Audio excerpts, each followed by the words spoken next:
Bonjour à tous et bienvenue dans ce nouvel épisode des Éveillés. Ça fait un petit bout justement qu'il n'y a pas eu de nouvel épisode et en lien avec le dernier qui est sorti justement sur l'astrocartographie avec Clémence. Et ben aujourd'hui un nouvel épisode justement sur le sujet de l'astrocartographie, sur la connexion en tout cas avec les lieux, et les expériences qu'on peut y vivre.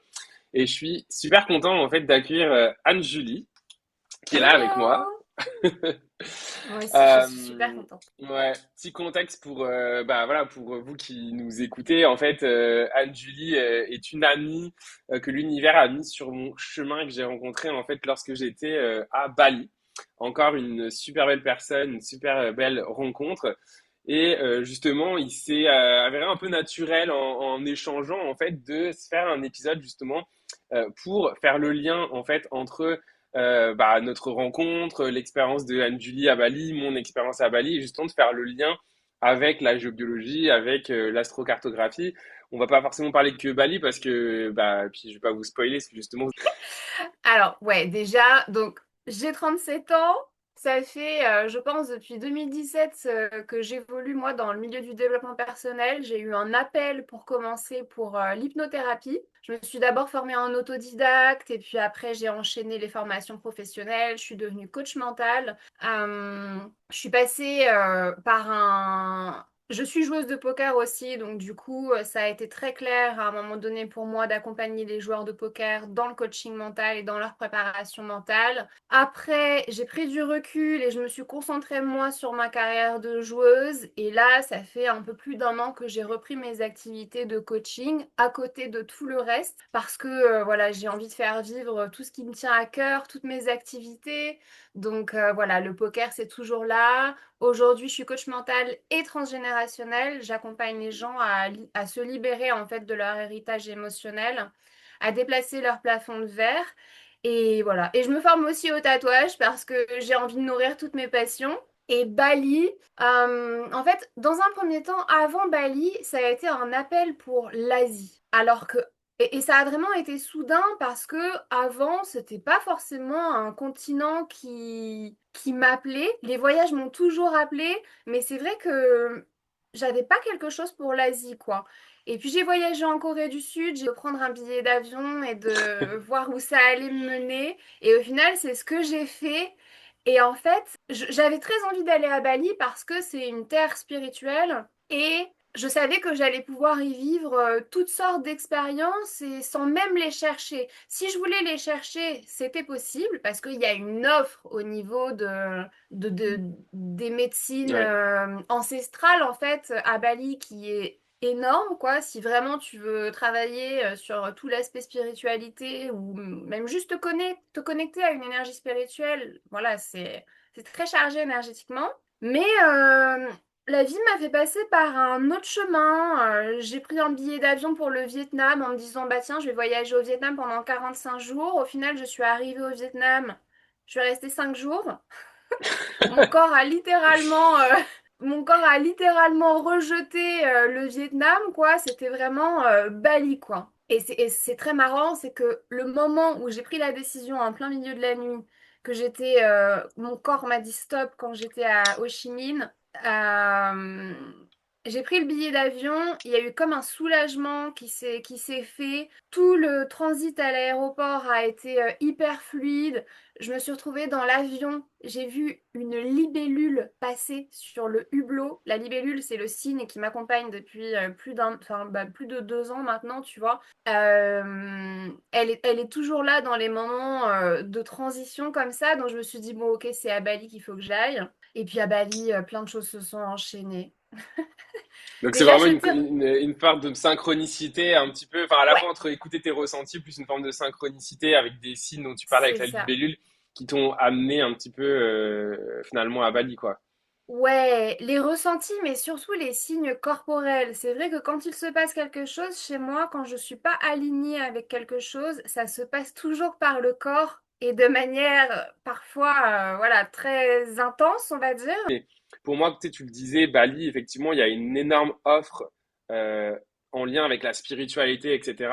Sauf qu'aujourd'hui, il y a tellement une offre énorme, en fait, qu'il y en a dans tous les sens et on peut aussi très bien se perdre dans tout ça.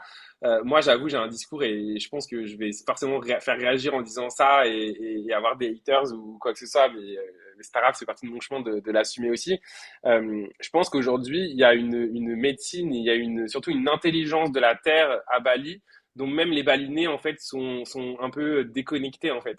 Il y a vraiment des lieux, en fait, tu sais, dont je t'avais partagé, justement, à Bali, qui ont enfin, vraiment une autre présence énergétique et donc du coup on oublie en fait d'aller se connecter finalement avec ces lieux et on oublie surtout de revenir à l'essence même en fait de la conscience en fait finalement des lieux. Quand je dis l'essence même, c'est vraiment de sortir en fait de tout culte religieux ou rituel, enfin qui vient un petit peu habiller tout ça, mais juste de revenir finalement en fait encore une fois à cette conscience, à cette énergie qu'on peut retrouver sur les lieux. Quand je dis ça, toi, c'est quoi ton insight là-dessus? Je pense il y a plusieurs choses qui rentrent en compte. Déjà, il y a l'aspect générationnel. Tout ça, c'est juste le monde qui fonctionne comme ça aujourd'hui. Donc voilà, mais moi, ma croyance, c'est que un jour ou l'autre, il y aura une forme de nettoyage qui sera fait. Et voilà, tout le monde a peur que voilà, Bali, ça devienne vraiment juste une terre d'expatriés, de touristes, Mm. etc. Je pense qu'à un moment donné, va y avoir une forme de reset de tout ça et que voilà, la Terre, elle reprendra ses droits d'une manière ou d'une autre. Ouais, merci pour ton partage. Euh, Tiens, j'aimerais bien la faire, parce que du coup je parlais d'astrocarton, mais finalement j'ai encore rien montré, donc je vais juste partager mon écran rapidement pour montrer un petit peu ton astrocarto justement à toi, Anne-Julie, au niveau de Bali, pour justement voir un petit peu, hop, est-ce que tu vois mon écran? Ouais. Donc là, Bali, c'est ici, là, c'est la petite île qui est au centre. Et c'est assez intéressant parce que en fait, quand je vois les lignes, et puis en même temps, tu vas aussi me parler par rapport à ce que je te partage de ton expérience, mais c'est quand même assez intéressant que tu as quand même une ligne de ton ascendant qui est quand même pas si loin. Donc pour les gens qui écoutent, il faut savoir qu'une ligne, elle va quand même avoir une incidence sur à peu près 500 kilomètres de chaque côté. Donc en fait, une ligne, c'est pas juste là où elle passe, c'est comme un espèce de gros couloir finalement énergétique. Donc là, tu as quand même une ligne de ton ascendant qui passe vraiment pas loin de Bali, enfin à 330 km. Donc la ligne de l'ascendant, c'est vraiment ce côté en fait de revenir à soi, de revenir à son identité. Tu as quand même une belle ligne du soleil aussi qui passe pas loin. Tu as aussi une ligne de Mercure ici. Donc il y a vraiment quand même un côté ici de retour à soi, en tout cas potentiellement de facilité, peut-être de communication aussi, que ce soit vis-à-vis des autres, mais aussi peut-être de clarté de communication peut-être avec toi-même par rapport à toi, en tout cas euh, à qui tu es. Hmm. On a aussi une forme de guérison ici parce qu'on a quand même aussi du chiron, on a aussi ouais, on a deux lignes de chiron, donc il y a aussi une forme de guérison en fait proche de ça. Mais en même temps, tu as aussi ici des lignes de Uranus qui sont, bah, en fait, que ce soit à Bali potentiellement ou même à Lombok ou autre, tu les aurais ressentis.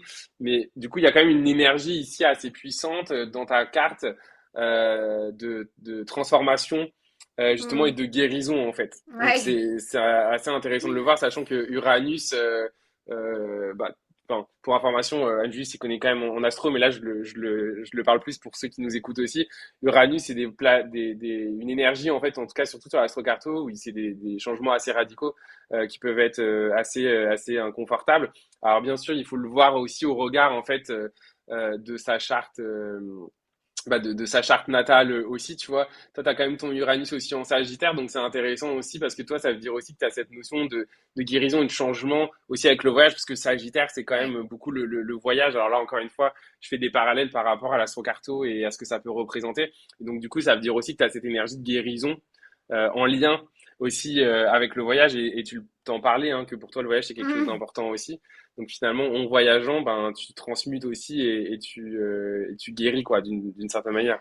Alors là, je fais beaucoup de gros raccourcis, mais enfin tu vois, une fois que je dis ça, ton expérience, comment ça résonne? Bah écoute, comme je t'ai dit, j'ai voyagé pendant 8 mois très rapidement, j'ai dit que c'était un voyage initiatique, quoi. Ouais. Là, tu vois, quand tu lèves ton poignet, je vois ton petit bracelet, le petit bracelet qu'on a aussi en commun.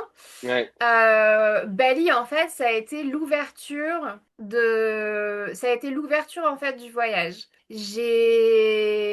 Suite à une journée qui était vraiment très émotionnelle, en fait, j'ai mis un terme à quelque chose intérieurement et après dans la matière quand j'étais là-bas. Et il a fallu que je libère la parole, d'une part, et une fois que j'ai libéré la parole, le corps a suivi. Une fois qu'il y a un changement interne, c'est la matière qui suit. Et en fait, pour me faire aider dans cette choses qui se sont passées, il y a eu effectivement des chants, il y a eu des choses qu'il m'a dites, puisqu'il perçoit des messages qui viennent Mm. d'ailleurs, quoi. Donc il savait des choses sur moi Enfin, toutes les choses qu'il m'a dit, ce sont des choses qui se sont déroulées dans l'année et qui continuent encore de se dérouler. Je ne rentrerai pas dans les détails parce que c'est personnel, mais Mm, mm. dans l'expérience elle-même, au niveau du massage, il vient vraiment appuyer sur des points qui te font hurler à la fois de douleur et hurler de soulagement. En fait, ça te fait ressortir des trucs. Moi, par exemple, j'avais un traumatisme d'enfance et je n'ai compris qu'il y a pas, enfin, ça fait à peine quelques années que j'ai compris ce qui s'était passé finalement, mais au final, je me suis rendu compte que je voyais des esprits quand j'étais petite. Sauf que la première fois que j'en ai vu un, je l'ai vécu comme un gros traumatisme en fait. Mm, Voilà, et j'ai bloqué tout et je savais pas que c'était ça. Ce qui fait que pendant toute ma vie d'adulte, d'ado, etc., j'étais terrorisée à chaque fois que je me retrouvais dans une maison toute seule. Pas dans un appartement, mais dans une maison, parce que c'était arrivé dans une maison. Et donc, du coup, ça a engendré beaucoup de crises de panique, etc., dans plusieurs fois dans ma vie. Et en fait, le jour où je me suis retrouvée sur sa table, à un moment donné, il m'a donné un énorme coup de poing dans le plexus solaire et j'ai eu le flash direct de ce visage que j'avais vu et j'ai senti l'explosion, j'ai senti la libération, j'ai senti la compréhension, mm. enfin tout, tu vois. Et ça a été fou parce que maintenant, autant te dire que je me suis retrouvée en 8 mois dans des hôtels, dans des maisons, etc. J'ai pas eu une seule fois peur de ce qui pouvait m'arriver. Maintenant, je peux me retrouver toute seule dans une maison. Je veux dire, il n'y a aucun problème. Limite, je peux laisser la porte ouverte, tu vois. Ça m'a... Voilà, donc ça pour partager une petite chose, ça je peux le partager, mais voilà, à quel point cette expérience, elle a été incroyable et vraiment ça a marqué la suite, puisque comme ça a créé énormément d'ouverture en moi, quand tu crées de l'ouverture et quand tu libères des choses, tu peux accueillir d'autres choses, Mm, ça mm. te prépare à d'autres étapes, et les étapes, elles ont été toutes plus folles les unes que les autres, tu vois, ça a vraiment été une année pour moi Et de... tu nous parles un petit peu de ton expérience au Cambodge. Non, c'était-tu au Cambodge? Au Vietnam? Ouais, Non, au Cambodge. oui, c'est ça. Ouais, le Cambodge, où là, tu es venu appuyer des ressentis incroyables.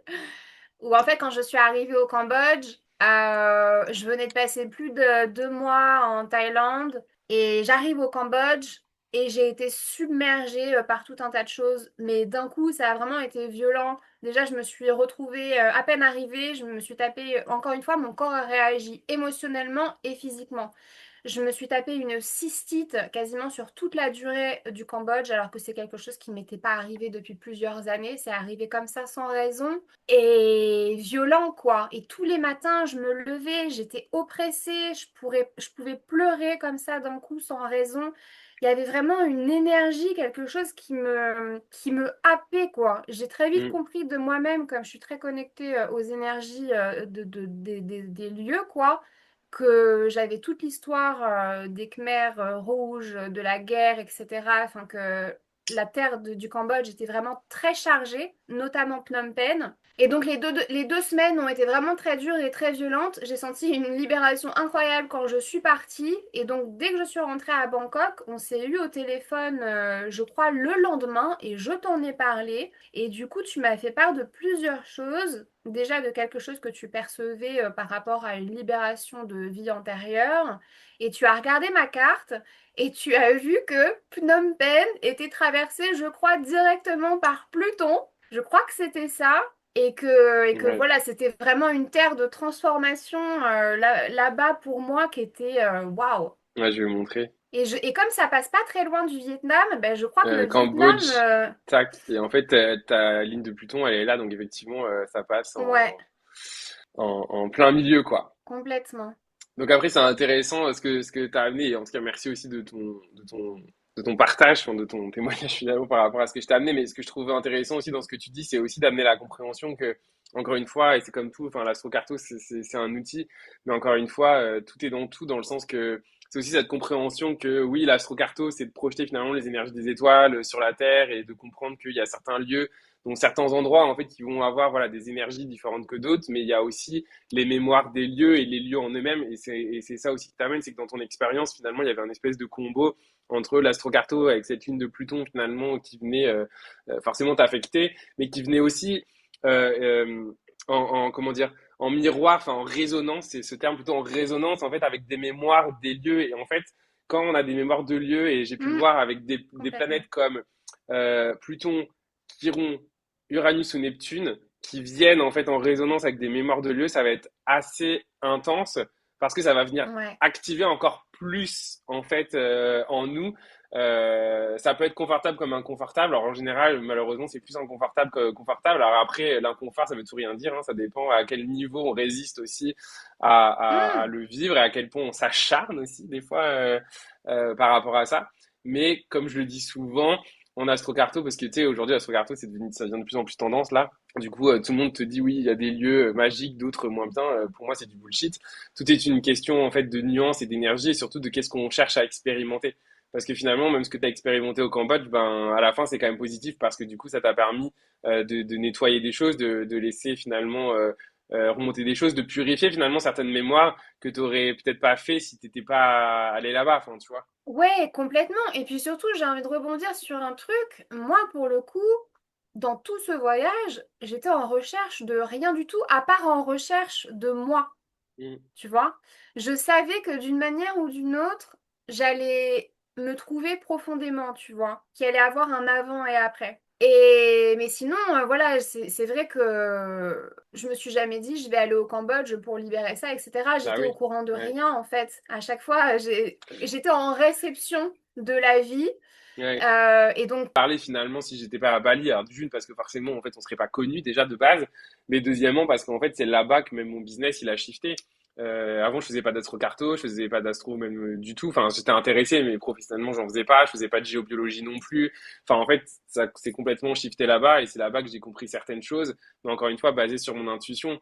Comme je le disais, je suis hmm, allé au Vatou, j'avais pas compris pourquoi. Après, du coup, au bout de finalement, on a fait le Mont Batour ensemble.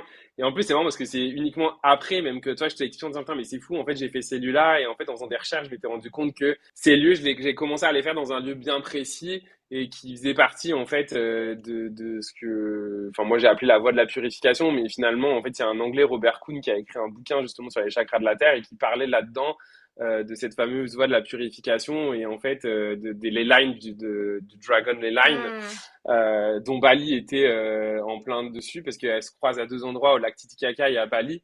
Et Bali étant le chakra de la purification. Et donc, du coup, il y avait ces fameux lieux, ces six lieux où l'énergie finalement rentrait par Uluwatu qui était le premier lieu, Montbatour, enfin bref, et ça faisait un ordre bien précis. Et je trouvais c'est vrai que du coup, en ayant reçu toute cette information, en fait, je me suis dit, mais en fait, il faut absolument que je le partage. Il faut absolument que je le partage. Et du coup, d'expliquer en fait finalement ces lieux, d'expliquer en fait plein de choses aujourd'hui finalement enfin, qui me semblent importantes pour Bali. En fait, d'amener à voir Bali sous une autre forme que juste un endroit où en fait on va y expérimenter des choses spirituelles comme dans le film ou le livre Mange, Prie, Aime, qui a quand même ah énormément oui. démocratisé Bali. Il y a énormément de gens en fait qui vont à Bali, qui se sentent appelés. Et le but justement du e-book, c'est d'amener les gens en fait soit qui vont aller à Bali, soit qui sont déjà à Bali, ou soit qui sont déjà allés, ou alors qui se sont appelés à Bali mais qui ne peuvent pas y aller. Pourquoi? Parce qu'en fait, le e-book, il va amener des informations bien concrètes pour les gens, donc justement qui sont sur place ou qui vont y aller, mais aussi en fait des protocoles de connexion au lieu, que ce soit sur place ou à distance, pour des gens en fait qui sont déjà allés à Bali et qui aimeraient se relier aux énergies de Bali à distance, ou des gens qui sont appelés à Bali mais qui n'ont pas Hmm, forcément les moyens d'aller à Bali. Alors c'est sûr que les expériences le résultat pour moi il est le même, c'est juste les sensations ne sont pas les mêmes entre être physiquement sur Ouais. un lieu et être à distance dans un lieu. Mais je trouvais ça important en fait en tout cas de pouvoir offrir la possibilité. Tout le monde n'a pas forcément les moyens en fait de forcément aller se rendre sur place, mais en tout cas de pouvoir vivre Hmm. cette expérience de connexion avec les différents lieux et surtout de savoir comment en fait on se connecte finalement à des lieux d'une certaine manière, une autre conscience en fait des lieux, des énergies et surtout en fait que c'est pas forcément les lieux les plus touristiques et les plus connus qui sont les Mhm. plus puissants. Ouais, ça, je suis entièrement d'accord avec toi. Et puis pareil, c'est pas forcément les lieux les plus touristiques et qui seront aussi les plus agréables. Tu vois, moi, je sais que je me suis retrouvée dans des endroits. Alors, j'ai beaucoup aimé Ubud, mais je sais que sur la fin de mon séjour, j'ai été vers comment ça s'appelle? Après avoir vécu une autre expérience incroyable avec une autre forme de chaman. Qui m'a dit ah oui voilà et que je lui ai dit que j'allais passer 2-3 jours à Kuta avant de partir. C'est Kuta hein, je crois. Elle Mm. m'a regardée, elle m'a dit quoi? Toi, tu vas aller à Kuta? Mais tu vas pas du Bah tout. en fait toute la période tu veux dire Kuta, Canggu, enfin tout ça Ouais. là. Et elle m'a dit mais tu vas pas du tout aimer. Enfin ça va pas du tout. Mm. Et c'est voilà c'est très touristique etc. Là-bas. Et c'est vrai que je suis arrivée à Kuta. Bah de nouveau, tu vois, j'ai ressenti ce truc en mode pas des bonnes énergies, pas la bonne vibe, Mm. pas le bon truc, quoi. Donc, mais ce qui est bien avec Bali, par contre, c'est que comme c'est une île, voilà, tu peux facilement te permettre de bouger à droite et à gauche, ça reste plus. Je pense qu'on pourrait encore parler pendant je sais pas combien de temps et c'est toujours le challenge justement des épisodes de podcast de partager un maximum de choses mais en même temps on peut pas non plus tout partager. Fait que n'hésitez pas si vous avez des questions bah, à les mettre en commentaire. Je mettrai également les liens vers les réseaux de Anne-Julie si vous voulez bah, la suivre, si vous voulez lui poser des questions à elle en direct ou à moi. Pour le e-book, vous le retrouverez également le lien en description. Pareil pour l'astrocarto si ça résonne en vous. Anne-Julie, merci d'avoir accepté mon invitation et d'avoir partagé justement un petit peu de ton bout de chemin justement entre Bali, Vietnam, Cambodge, etc. Et puis à vous qui nous écoutez, ben, merci d'avoir écouté l'épisode jusqu'ici. Et puis je vous dis à bientôt dans un nouvel épisode des Éveillés. Salut!